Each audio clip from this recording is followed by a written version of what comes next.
It's with deep gratitude that I accept this honor and the beautiful acknowledgement that goes with it that I am an ancestral daughter of Arkansas. The Cash side of my family moved to Cleveland County in 1857, and my grandmother's family, the Rivers, came to Cleveland County in 1890. When I was young, my family history did not have the resonance for me that it does today. Those people and years and places were dry numbers and names devoid of real life and dreams, hard work, and suffering, and happiness. They existed on paper or in the memories of other people. I felt that I was original, born fresh on a blank page, independent of the past and immune to the influence of my forebears. I was all new, and I wanted nothing to do with the old traditions. But sometimes, the very thing in life you push away, the very thing you discount, becomes the very thing you must know in order to understand yourself and to become that independent being in truth, who leaves her own stamp on the wheel of time. Opposites start to pull at you. One thing makes room for its inverse, and paradoxes pile up. Solitude craves community. Individualism wants to know about tradition. The heart looks for the body, and the body looks for the soul. And part of my own exploration has been here in Arkansas. I'm asked to participate in many projects about my dad, and I say no to virtually all of them. They are not part of my work, my own path. They are bells still ringing out from the body of his work, which he has finished on this earth. But there is one project I have devoted myself to and that captured my heart from the very beginning, and that is the restoration and preservation of the Johnny Cash Boyhood Home, which is now a National Heritage Site in Dyess, Arkansas.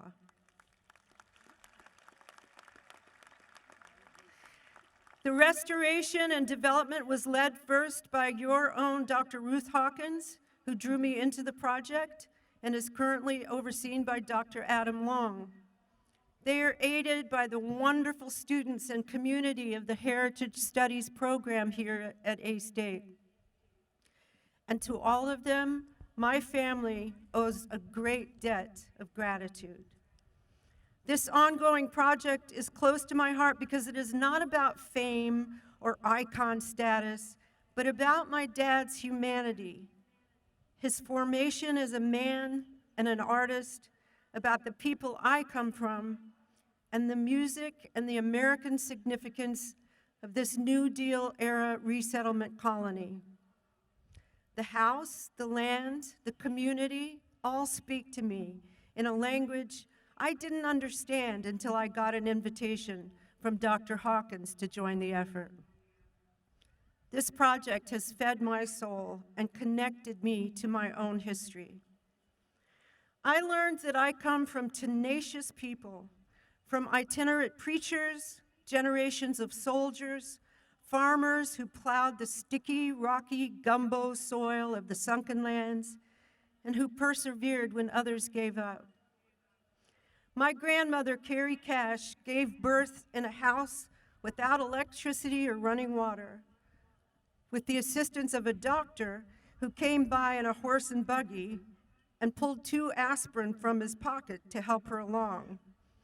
The same aspirin in which he kept his fishing worms, by the way, same pocket. Well, so I'm a modern woman who lives in New York City and has every comfort and amenity you can imagine, who complains when the air conditioner isn't working properly or the dishwasher is broken.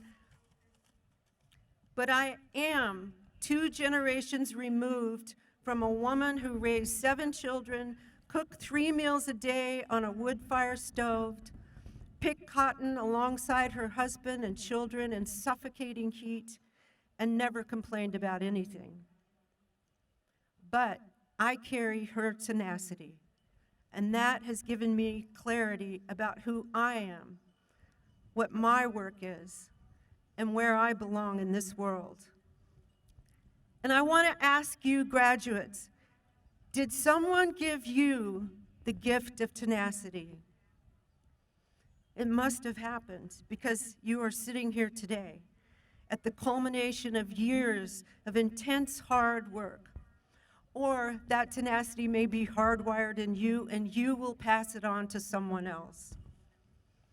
So as you place your foot on this new road in your life, on this day where something ends and something begins, ask yourself always in the future, do I belong in the place and in the circumstances and in the role, doing the work, living the life in which I find myself?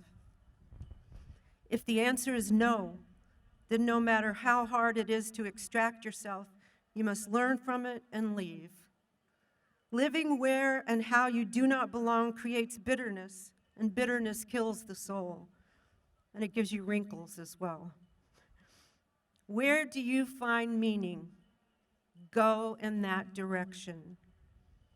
The world needs your work, your truth, your eccentricities, your weird little quirks, and your normalcy, the legacy you inherit, and your shining originality. Without it, we cannot create honest community. We depend on you to recreate the world in your own image, not just take the visions of the generations before you. Take the gifts that have meaning to you and release the destructive undertones that may linger from even centuries past. It may take more living before it becomes clear what is there for you. And these insights most often come with a whisper, not an epiphany. But when you get to that moment where it is critical for your self-knowledge and your evolution and happiness to know who came before, what they passed on, and who you are in that picture, then use the authority of your own instincts to choose which threads to sever and which to bind. Show up for yourself. Act with integrity, especially when no one is looking. Be brave, but not reckless. Be kind, because everyone harbors a heartache. Sometimes everything will go wrong, but as the poet Rumi wrote, sorrow prepares you for joy, and humor is a tonic. There are things we don't choose, things hardwired in us, things outside of preference or choice. Melancholy has been a feature of the Cash dynamic. Fortunately, that lends itself to great musical melodies. Those things that are outside of choice can be hardest to accept, but also a source of great power. There's a bit of that gumbo soil that runs in my bloodstream, and I honor it. And I honor you today and humbly acknowledge the tremendous commitment through all your years here, but especially through the last 2 years of uncertainty, virtual classes, upheaval, and loss. We know how hard you worked.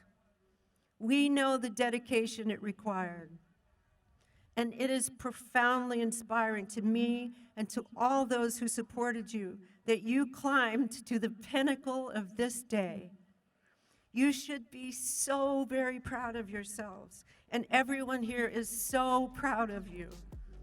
You are the bell that rings from the future, and it is music to our ears. Godspeed, graduates. I wish for you the most interesting lives.